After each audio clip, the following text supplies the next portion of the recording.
नमस्कार दोस्तों, मैं आनंद कांडपाल आपके सामने आज एक सामान्य विज्ञान की नई क्लास लेके आया हूं। तो जैसे हमने वादा किया था कि 6 बजे शाम को सामान्य विज्ञान डाली जाएगी, आपके लिए अपलोड कर दी जाएगी वीडियो। तो उसी के बेसिस पर हम वीडियो डाल रहे हैं। तो आज जो सामान्य विज्ञान में हमारे पास टॉपिक होने वाला है वो तो प्रीवियस क्लासेस का ही टॉपिक है। हमारे पास रसायन विज्ञान के कुछ प्रश्नोत्तर जो हम देखेंगे। आज कुछ मैं ज्यादा क्वेश्चन आंसर लाया हूँ, तो लगभग 25 क्वेश्चन आंसर हैं और ये बड़ा स्पीड में देखेंगे हम। तो इसकी व्याख्या भी होगी कि क्वेश्चन क्यों सही है, क्यों गलत है, तो इसकी व्याख्या भी देखेंगे हम। तो क्या इंफॉर्मेशन आती है आज सबसे पहले तो यही है कि सब्जेक्ट जो पढ़ने वाले हैं, हम सामान्य विज्ञान पढ़ने वाले हैं और उसमें जो रसायन विज्ञान है वो इम्पोर्टेंट है हमारे लिए। तो रसायन विज्ञान तो पढ़ेंगे ही पढ़ेंगे, उसके क्वेश्चन आंसर जो है इम्पोर्टेंट हैं। मगर जो नए यूजर्स हैं उनके लिए बता दूं कि Anand Kandpal and Puja ma'am provides pre scheduled classes from 5 February 2024। एक टाइम तो आनंद सर और पूजा मैम की हेल्प से आपको कुछ क्लासेस देखने को मिलेंगी। तो इसमें क्या है कि प्री शेड्यूल्ड क्लासेस हैं और प्री शेड्यूल्ड क्लासेस होने के साथ साथ क्या है कि आपको टाइम टेबल प्रोवाइड कराया गया है। जिस टाइम टेबल पर हम वीडियो अपलोड कर रहे हैं अपनी, तो ये टाइम टेबल क्या होने वाला है या इसके बारे में क्या इन्फॉर्मेशन है। एक टाइम टेबल रिलीज किया गया है किसके द्वारा, जो कि आनंद कांडपाल यूट्यूब चैनल, मेरे यूट्यूब चैनल है आनंद कांडपाल यूट्यूब चैनल, तो इसके द्वारा एक टाइम टेबल रिलीज किया गया है। देखते हैं कि उस टाइम टेबल के अकॉर्डिंग है क्या। तो इसमें जो टाइम टेबल प्रोवाइड किया गया है, तो उसमें मंडे टू सैटरडे एक रेगुलर बेसिस पर आपको क्लासेस प्रोवाइड कराई जाएंगी। मंडे को सुबह 7 बजे आपको करंट अफेयर्स मिल जाएगी रोज देखने को अपलोडेड वीडियो, और उत्तराखंड सुबह 7:30 बजे, मनोविज्ञान शाम को 5 बजे, हिंदी 5:30 बजे और विज्ञान 6 बजे। ठीक है, तो अभी 6 बज रहे हैं तो वीडियो अपलोड कर दी है मैंने विज्ञान के आपके लिए। अब प्रश्नोत्तर में आते हैं। तो सबसे पहला प्रश्न क्या होने वाला है हमारे पास रसायन विज्ञान में, ट्रांजिस्टर बनाने के लिए सर्वाधिक उपयुक्त पदार्थ है। तो ट्रांजिस्टर बनाने के लिए आपको पता होना चाहिए कि कौन सी पदार्थ सबसे उपयुक्त होता है। ए एल्यूमिनियम, बी तांबा, सी सिलिकॉन, डी चांदी। तो इसका जो सही आंसर है वह है सी सिलिकॉन। क्या होता है, एक बहुत ही ट्रांजिस्टर बनाने के लिए उपयुक्त धातु है और इसका जो ट्रांजिस्टर के फॉर्म में इसलिए यूज में आता है क्योंकि ये क्या करता है कि विद्युत का चालन अच्छा करता है और डाटा स्टोरेज भी करता है, इसीलिए इसका चिप बनाने के फॉर्म में भी इसका यूज किया जाता है। तो इसलिए silicon is the right answer. ठीक है, तो सी सिलिकॉन में मैंने टिक कर दिया है, तो सिलिकॉन इसका सही आंसर है। ओजोन के अणु में ऑक्सीजन के कितने परमाणु होते हैं? तो ओजोन के अणु में ऑक्सीजन के 3 परमाणु होते हैं, तो इसका option number D is the right answer. तो ऑप्शन नंबर डी सही हो जाएगा कि ओजोन के अणु में ऑक्सीजन के कितने परमाणु होते हैं। ठीक है, तो नेक्स्ट क्वेश्चन देखते हैं। हानिकारक पराबैंगनी किरणों से रक्षा करने वाली भूमि के चारों ओर मौजूद ओजोन परत के क्षय का कारण कौन सी गैस है? तो कौन सी गैस जो है जो हमारे वातावरण में मौजूद है और ओजोन परत को क्षयकृत करती है या क्षय करती है, तो वह है हमारे पास कौन, वह है chlorofluorocarbon. D answer is the right answer, chlorofluorocarbon is the right answer. Next question देखें। नेक्स्ट क्वेश्चन क्या होने वाला है हमारे पास। नेक्स्ट क्वेश्चन है नाइट्रोजन यौगीकरण की प्रक्रिया है। नाइट्रोजन यौगीकरण की प्रक्रिया क्या होनी चाहिए कि इसमें क्या हो, जिसमें नाइट्रोजन का स्वांगीकरण होता है। स्वांगीकरण का मतलब कि नाइट्रोजन एक इस तरीके का व्यवहार करता है कि उसे उस व्यवहार का अपोजिट व्यवहार करता है, जिस बिहेव वो शो करता है उस व्यवहार से अपोजिट व्यवहार शो करता है। जैसे गैसेज है तो सॉलिड का या कह सकते हैं कि कुछ और रासायनिक गुणों का बिहेव करता है, तो ये तो नहीं होता है। तो बी ऑप्शन नाइट्रोजन गैस का उपयोग होता है। तो नाइट्रोजन गैस का उपयोग होता है नाइट्रोजन यौगीकरण में नहीं। ऑर्गेनिक नाइट्रोजन प्रोटीन में रूपांतरित होती है, यस। तो इसका ऑप्शन जो है ना सी सही होगा कि ऑर्गेनिक नाइट्रोजन प्रोटीन में रूपांतरित होती है। और डी है आणविक नाइट्रोजन अमोनिया में रूपांतरित होती है, तो ये भी नहीं होता है। तो option C is the right answer. Option C क्या है, ऑर्गेनिक नाइट्रोजन जो है वो किसमें रूपांतरित होती है, आपके पास प्रोटीन में रूपांतरित होती है। नेक्स्ट क्वेश्चन देखते हैं हम। नेक्स्ट क्वेश्चन क्या है हमारे पास, वाहनों से निकलने वाले प्रदूषित गैस मुख्यतः है, वाहनों से निकलने वाली प्रदूषित गैस मुख्यतः है कार्बन डाइऑक्साइड है, ए नहीं। बी मार्स गैस है, नहीं। सी कार्बन मोनोऑक्साइड है, नहीं। डी नाइट्रोजन ऑक्साइड है।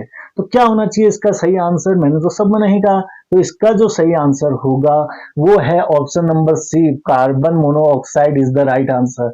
देखा बेटा, मैंने नहीं कहा तो आपके दिमाग में एक बार हो गया कि इसका आंसर ये नहीं हो सकता है, मगर इसका आंसर था C, carbon monoxide is the right answer. ठीक बात समझ में आ गया बेटा? तो इसका जो आंसर था C, carbon monoxide is the right answer. Next question देखते हैं हम, क्या है हमारे पास नेक्स्ट क्वेश्चन। तो नेक्स्ट क्वेश्चन है, कंप्यूटर में प्रयुक्त आईसी चिप्स किससे बनी होती है? वही क्वेश्चन आ गया कि ट्रांजिस्टर और आईसी चिप्स किससे बनी होती हैं। तो जो ट्रांजिस्टर और आईसी चिप्स बनी रहती है ना, वो किससे बनी रहती है? Silicon. C option is the right answer, क्योंकि एक ही ऑप्शन दिया है इसमें, तो कौन सा आंसर होगा इसका? तांबा दिया है, स्टील दिया है, सिलिकॉन दिया है, प्लास्टिक दिया है। तो तांबा स्टील का यूज तो होता नहीं है क्योंकि चिप्स बनाने में, तो इसका सिलिकॉन का यूज ज्यादा होता है। क्यों होता है इसका मैंने रीजन आपको प्रीवियस क्वेश्चन में दे दिया है। तो आप क्या करेंगे कि इसका जो आंसर होगा option number C, silicon is the right answer. Next question देखते हैं हम आपके सामने। तो निम्नलिखित में से कौन हरित ग्रह गैस नहीं है? मतलब कि कौन इसमें से ग्रीन हाउस गैस नहीं है कह रहा है। तो क्या कार्बन डाइऑक्साइड है, मीथेन है, सी नाइट्रस ऑक्साइड है, डी नाइट्रोजन है। तो क्या आंसर होना चाहिए? कौन सी हरित ग्रह गैस, जिसको ग्रीन हाउस गैस भी कहते हैं, वो कौन सी नहीं है कह रहा है। तो कौन सी नहीं है? D nitrogen is the right answer. तो नाइट्रोजन ही ऐसी एक गैस है जो क्या है, हरित गैस प्रभाव शो नहीं करती है, हरित गैस नहीं है। तो नेक्स्ट क्वेश्चन में आते हैं हम। नेक्स्ट क्वेश्चन कौन सा है? सामान्य किस्म का कोयला है। तो सामान्य किस्म का कोयला कौन सा होता है? एंथ्रासाइट होता है क्या, लिग्नाइट होता है क्या, बिटुमिनस होता है क्या, या पीट होता है? तो ये जो चारों प्रकार है ना, ये कोयले के प्रकार ही है। और ये इसमें से जो सामान्य किस्म का जो मतलब कि हम ज्यादातर यूज करते हैं और अवेलेबल जो ज्यादा होता है वो कौन सा होता है? तो इसका जो आंसर हो जाएगा ना, option number C is the right answer, bituminous. Bituminous option number C is the right answer. तो नेक्स्ट देखते हैं हम, नेक्स्ट क्वेश्चन क्या होने वाला है हमारे पास। तो नेक्स्ट क्वेश्चन देखो, निम्नलिखित में से कौन सा सबसे अच्छा अधिशोषक है? अधिशोषक का मतलब होता है कि अपने सतह पर किसी अन्य पदार्थ या किसी अन्य सूक्ष्म कणों को अपने अंदर रखना अधिशोषण कहलाता है। जैसे मैंने कहा कि जो फोम होता है, फोम पानी को अपने अंदर रख लेता है, अधिशोषक सोच लेता है। तो इसका मतलब क्या है? वो सबसे अच्छा अधिशोषक है, पानी के लिए फोम अच्छा अधिशोषक है। तो वैसे ही क्या है कि कोई भी अगर हम बात करें किसी भी कण की या किसी भी परमाणु की या किसी भी पदार्थ की, तो सबसे अच्छा निम्नलिखित में से कह रहा है। निम्नलिखित मतलब जो उसने ऑप्शंस दिए हैं उन्हीं में से आपने छांटना है। तो कौन सा होगा? कास्ट कोयला होगा क्या? ए, कास्ट कोयला का मतलब क्या है? लकड़ी का कोयला हो सकता है। अभी तो क्योंकि ऑप्शन है तो सुटेबल ऑप्शन छांटना है हमने। सक्रिय कास्ट कोयला, तो इसका मतलब क्या है कि जला हुआ कोयला जो है, जो जल रहा है अभी, वो सबसे अच्छा हो सकता है क्या? सक्रिय नारियल कास्ट कोयला, मतलब कि जो नारियल का कास्ट मतलब नारियल की बाहर की जो छाल है वो हो सकती है क्या? और डी है कार्बन का जल। तो इनमें से क्या हो सकता है? तो आपको क्या लगता है बेटा क्या होना चाहिए? तो ये बुक के अकॉर्डिंग और मेरे अकॉर्डिंग जो इसका आंसर होना चाहिए वो होना चाहिए सक्रिय नारियल कास्ट कोयला। क्योंकि नारियल में जो हमारे पास उसका छाल होती है या उसकी बाहर की जो खाल होती है, तो उसी में क्या होता है, सबसे ज्यादा अवशोषक लगते हैं। तो अवशोषक पदार्थ उसी में ज्यादा सक्रिय होते हैं। तो इसलिए इसका जो आंसर हो जाएगा ना, वो क्या होगा? इसका आंसर नंबर सी, सक्रिय नारियल कास्ट कोयला इज द राइट आंसर। ठीक है, तो नेक्स्ट क्वेश्चन हम देखते हैं। नेक्स्ट क्वेश्चन देखने से पहले मैं आपको बता दूं कि अधिशोषक जो होता है ना, उसको क्या कहते हैं? वो पदार्थ जिसमें क्या होता है, कोई अन्य पदार्थ उसकी सतह पर बैठता है, तो उसे कहते हैं अधिशोषक। और एक अधिशोष्य होता है कि जो क्या होता है, दूसरे अधिशोषक के ऊपर से लगने वाले पदार्थ को क्या कहते हैं? हम अधिशोष्य कहते हैं। तो नेक्स्ट क्वेश्चन देखो, अधिशोषक और अधिशोष्य बता दिया मैंने आपको। नेक्स्ट क्वेश्चन है, अमोनिया का एक गुण कौन सा है? अमोनिया का गुण इनमें से कौन सा है? यह जल में अविलेय है? नहीं, ये तो जल में विलेय होता है। यह गंध रहित गैस है? ये भी नहीं है। यह पीत गैस होती है? नहीं। इसके जली विलयन में लाल लिटमस नीला हो जाता है। तो जली विलयन में जो है लाल लिटमस नीला हो जाता है, ये सही होगा, क्योंकि हमारे पास एक फॉर्मूला होता है अनिल करके। तो अनिल फॉर्मूले से क्या निकाल सकते हैं हम? अम्ल क्या करता है? नीले लिटमस को लाल कर देता है, मगर ये क्षारीय गुण प्रकट करता है अपने जली विलयन में, तो इसीलिए क्या करेगा? ये लाल लिटमस को नीला कर देगा, अपोजिट हो जाएगा अनिल का। तो option number D is the correct answer, कि इसके जली विलयन में लाल लिटमस जो है वो नीला हो जाता है, इज द राइट आंसर। ठीक है, तो नेक्स्ट क्वेश्चन हम देखते हैं क्या हमारे पास नेक्स्ट क्वेश्चन आता है। नेक्स्ट क्वेश्चन है एक्वारेजिया। आपने सुना होगा एक्वारेजिया का नाम, जिसको अम्लराज भी कहते हैं हिंदी में। ठीक है, एक्वारेजिया एक नाम सुना होगा, तो एक्वारेजिया को अम्लराज भी कहा जाता है। आयतन में 1:3 के अनुपात में निम्नलिखित में से कौन सा मिश्रण है? तो 1:3 के अनुपात में मिश्रण बनाया जाता है, तो इसमें कौन सा मिश्रण होना चाहिए, मतलब किन दो यौगिकों का मिश्रण होता है, आपने ये बताना है। तो ये ऑप्शन नंबर ए है, सांद्र HNO3 और सांद्र HCl, सांद्र HNO3 और सांद्र H2SO4, सी तनु HCl और तनु HNO3, या डी सांद्र HCl और सांद्र HNO3।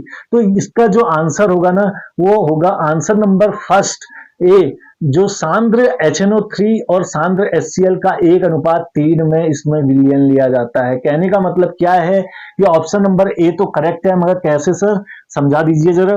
तो HNO3 का तो क्या होगा, 1 मोल लिया जाएगा। मोल की बात करें, अगर लीटर की बात करें तो 1 लीटर HNO3 अगर आप ले रहे हैं तो 3 लीटर HCl लेंगे उसमें। अगर 1 मोल आप HNO3 ले रहे हैं तो 3 मोल HCl लेंगे। तो इससे आपको समझ में आ गया होगा कि 1:3 का मतलब क्या है। ठीक है, तो इसका जो आंसर होगा ना, वो क्या होगा, ए आंसर, सांद्र HNO3 और सांद्र HCl is the correct answer. Option number A is the correct answer. Next question हम देखते हैं क्या है। नेक्स्ट क्वेश्चन है हमारे पास, किसके द्वारा पर्यावरण प्रदूषण के कारण अम्लीय वर्षा होती है? अम्लीय वर्षा का जो मुख्य कारण होता है कौन सा है, कह रहा है कौन सी गैसें हैं जो मुख्य रूप से अम्लीय वर्षा के लिए जिम्मेदार होती हैं? ए ओजोन और carbon dioxide, B nitrous oxide व sulphur dioxide, C carbon monoxide व carbon dioxide, D carbon dioxide व नाइट्रोजन। तो इसका जो आंसर हो जाएगा ना, आपको ज्यादा सोचने की जरूरत नहीं है, क्योंकि सल्फर डाइऑक्साइड जो है मेन गैस है जो क्या करती है, पर्यावरण में अम्लीय वर्षा के लिए जिम्मेदार होती है। तो सल्फर डाइऑक्साइड एक ही ऑप्शन में दिया है, वह option number B.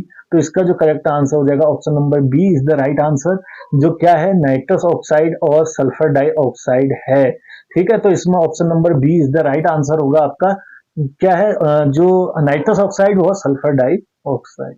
Next question देखते हैं हम। नेक्स्ट क्वेश्चन क्या है, फास्फोरस को पानी में क्यों रखा जाता है? जैसे हम क्या करते हैं, सोडियम और पोटेशियम को किसमें रखा जाता है, केरोसिन ऑयल में रखा जाता है। क्यों? क्योंकि उनके ज्वलन तापमान बहुत कम होता है। उसी प्रकार से ज्वलनशीलता उनकी बहुत ज्यादा होती है, वायु के संपर्क में आके ही सोडियम और पोटेशियम विस्फोट कर जाते हैं। तो इसीलिए उनका जो उनको केरोसिन ऑयल में डुबा के रखा जाता है। तो उसी तरीके से फास्फोरस को पानी में डुबो के रखा जाता है। तो इसका कारण क्या होना चाहिए? ए क्योंकि उनका ज्वलन तापमान बहुत अधिक होता है, बी क्योंकि उनका ज्वलन तापमान बहुत कम होता है, सी क्योंकि उनका क्रांतिक तापमान बहुत अधिक होता है, डी क्योंकि उनका क्रांतिक तापमान कम होता है। क्रांतिक तापमान क्या होता है ये तो मैं आपको बाद में बताऊंगा, मगर ये देखिए आप कि अगर ज्वलन तापमान, जलने का जो तापमान होगा वो अगर जरा 5 डिग्री सेल्सियस भी होगा, 10 डिग्री सेल्सियस, 20 डिग्री सेल्सियस या 25 डिग्री सेल्सियस होगा, तो उस समय ये जल जाएगा। फास्फोरस बहुत ज्वलनशील पदार्थ है, तो अगर हम उसको जल में डुबो कर रखेंगे, तो जल में डुबो कर रखने का मतलब है कि उसका तापमान हम कम करेंगे, और उसका ज्वलन तापमान जो होता है वहां पर क्या होता है, ज्वलन तापमान बहुत कम होता है फास्फोरस का भी। तो इसलिए उसको क्या करते हैं, और जो हम ऑयल में न डुबा के उसको किसी हम क्या करते हैं कि पानी में डुबो के रखते हैं, पानी में रखा जाता है फास्फोरस को। तो एक क्वेश्चन भी हो सकता है कि निम्नलिखित में से जल में रखे जाने वाली धातु है, या जो हमारे पास परमाणु है, या कोई कहें कि पदार्थ है, कौन सा है? ठीक है, तो उसका जो आंसर हो जाएगा वो हो जाएगा फास्फोरस। तो कौन सा आंसर सही है? ऑप्शन नंबर बी, क्योंकि उसका ज्वलन तापमान बहुत कम होता है फास्फोरस का, तो इसलिए उसको द्रव में रखा जाता है। नेक्स्ट क्वेश्चन देखते हैं हम। नेक्स्ट क्वेश्चन क्या होने वाला है हमारे सामने, पृथ्वी के वातावरण में सबसे ज्यादा पाए जाने वाला तत्व कौन सा है? तो पृथ्वी के वातावरण की बात हो रही, पृथ्वी के सतह की बात नहीं हो रही है। तो पृथ्वी के वातावरण की बात हो रही, तो पृथ्वी के वातावरण में सबसे ज्यादा पाए जाने वाला तत्व आप सभी को पता है कि नाइट्रोजन गैस सबसे ज्यादा पाई जाती है। मगर क्या ऑप्शन में कहीं नाइट्रोजन गैस है? यस। ए ऑर्गन होगा क्या? नहीं। बी नाइट्रोजन होगा क्या? नहीं। हाँ, नाइट्रोजन होगा बेटा, नहीं निकल गया मेरे मुंह से, मगर नाइट्रोजन ही होगा इसका आंसर। सी ऑक्सीजन नहीं और डी कार्बन नहीं, क्योंकि आपको पता है कि चारों के चार हमको गैसेस का एग्जाम्पल दिया हुआ है और गैसेस में सबसे ज्यादा नाइट्रोजन ही पाई जाती है 78%। तो इसका मतलब क्या है कि इसका जो आंसर होगा option number B is the right answer, nitrogen is the right answer. Next देखो, नेक्स्ट क्वेश्चन क्या होने वाला है हमारे पास। प्याज काटते समय आंखों में जलन पैदा करने वाला यौगिक है। बहुत इंपॉर्टेंट क्वेश्चन है कि प्याज काटते समय हमारे आंखों से जो आंसू आते हैं ना, वो किस कारण आते हैं बेटा। तो किस कारण आते होंगे, क्या वो कार्बन तत्व की उपस्थिति के कारण आते हैं? नहीं, प्याज में तो कार्बन नहीं होगा शायद। तो नाइट्रोजन का, चलो देखते हैं, सल्फर का देखते हैं, और हाइड्रोजन तो नहीं होगा। तो कंफ्यूजन है दो ऑप्शंस में, नाइट्रोजन और सल्फर में। तो इसका जो करेक्ट आंसर है ना, वह है option number C, sulphur is the correct answer. तो सल्फर की उपस्थिति के कारण ना आंखों से हमारे आंसू आ जाते हैं जब हम क्या करते हैं, प्याज को काटते हैं। ठीक है, तो ये आपका क्वेश्चन। नेक्स्ट देखते हैं। अब नेक्स्ट क्वेश्चन में क्या आने वाला है हमारे पास। नेक्स्ट क्वेश्चन क्या है, ऑक्सीजन की खोज किसने की थी? तो ऑक्सीजन की खोज किसने की थी बेटा? ए कार्ल सिले, बी हुक, सी हाइजेनबर्ग, डी विलियम्स। तो विलियम्स और हाइजेनबर्ग को छोड़कर हुक और कार्ल सिले में कंफ्यूजन हो रहा है। तो इसका जो करेक्ट आंसर होगा वो होगा ऑप्शन नंबर ए, कार्ल सिले ने जो है ऑक्सीजन की खोज की थी। और ये ही सबसे क्या है, सबसे इंपॉर्टेंट है कि कार्ल सिले ने ऑक्सीजन की खोज की थी, ऑक्सीजन गैस की खोज की थी। इसको आपको लर्न रखना चाहिए, क्योंकि बहुत से एग्जामिनेशन में ये पूछा जा चुका है। तो अब देखो, जो हमारे पास नेक्स्ट क्वेश्चन है ना, वो क्या होगा। नेक्स्ट क्वेश्चन देखो, मूत्रालयों के पास प्राय नाक में चुभने वाली गंध का कारण है। तो मूत्रालयों के पास जो नाक में चुभने वाली गंध है ना, उसका कारण क्या होता है बेटा? उसका कारण एक तो ये कह रहा है कि सल्फर डाइऑक्साइड हो सकता है क्या, देखते हैं। बी क्लोरीन हो सकता है क्या? क्लोरीन तो बेटा, क्लोरीन नहीं हो सकता है, ये तो नहीं है। और सी अमोनिया हो सकता है, डी यूरिया हो सकता है। तो सल्फर डाइऑक्साइड और क्लोरीन तो नहीं है, मगर अमोनिया और यूरिया में से कुछ हो सकता है। तो हमारे जो मूत्रालय में प्राय नाक में चुभने वाली जो गैस है या गंध का कारण है, वो होता है बेटा, बहुत से लोग यूरिया समझ रहे होंगे, मगर इसका आंसर जो है ऑप्शन नंबर सी, अमोनिया होता है बेटा। Option number C is the right answer, ammonia is the right answer. ठीक है, तो ये एक डिफरेंट क्वेश्चन लेके आया था मैं आपके लिए, जो क्या था कि आप जो थिंकिंग कर रहे थे उस प्रोसेस से अलग क्वेश्चंस थे, हटके थे, जिस जो कंफ्यूजन क्रिएट कर रहे थे। तो नेक्स्ट क्वेश्चन देखें क्या हमारे पास क्या होने वाला है। चलो आज के लिए इतना ही बेटा, thank you, have a nice day.